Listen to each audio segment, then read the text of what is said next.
Comment stopper les pleurs de bébé? Bonjour, je suis Alexandra Taclé, experte dans le milieu de la petite enfance depuis 2007 et je suis là aujourd'hui pour vous aider. Comment stopper les pleurs de votre enfant? Qui ne s'est jamais retrouvé dans cette situation où votre enfant pleure, crie et vous n'arrivez pas à répondre correctement à ses besoins?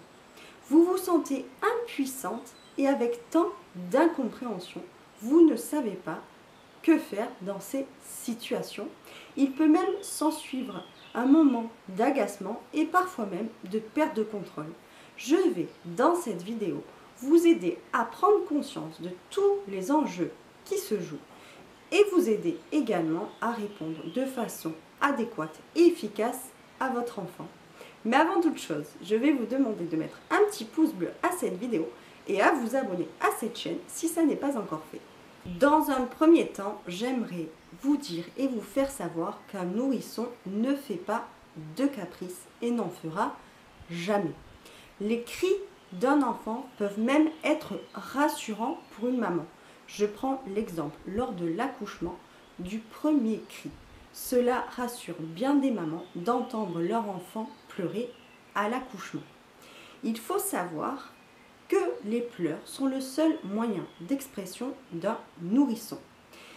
Ils vont lui servir pour transmettre un signal à sa mère et permettre à sa mère de passer à l'action pour répondre à ses besoins. Les pleurs de votre enfant peuvent alors traduire une sensation de faim, une fatigue ou bien encore des douleurs intestinales ou tout simplement le besoin d'être rassuré. Dans tous les cas, je vous conseille d'utiliser l'écharpe de portage, surtout pour les coliques. Il faut savoir que dans un tiers des cas environ, les pleurs de l'enfant traduisent des douleurs intestinales dont le nourrisson souffre au tout début de sa vie. L'écharpe de portage peut alors vous permettre de positionner votre enfant de telle manière que celui-ci sera soulagé et donc stoppera la plupart du temps ses pleurs. Un nourrisson passe d'une vie dans l'utérus à 37 degrés avec un environnement lumineux et sonore apaisant et contenu par l'utérus à un environnement après l'accouchement lumineux et sonore intense. Votre bébé a besoin de vous pour vivre, pour survivre. Il a besoin de votre contact et de votre bienveillance au quotidien pour se sentir rassuré. L'écharpe de portage, j'insiste, peut être une arme fatale dans bien des situations. L'écharpe de portage va vous permettre de maintenir à une température constante le corps de votre enfant, va lui permettre d'apaiser ses coliques, ses reflux, va le rassurer par votre odeur et les battements de votre cœur. Alors je vous conseille fortement de regarder les vidéos où je vous montre, surtout avec l'anneau, comment vous servir d'une écharpe de portage.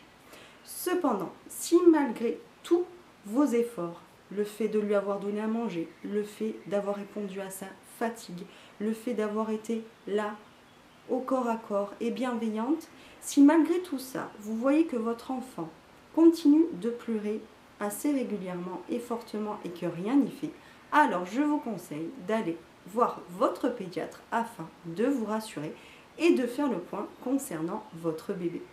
Si cette vidéo vous a plu, je vous demande de mettre un petit pouce bleu et de mettre en commentaire les soucis que vous rencontrez avec votre bébé. Je me ferai alors un plaisir de vous répondre. Ciao, ciao les amis!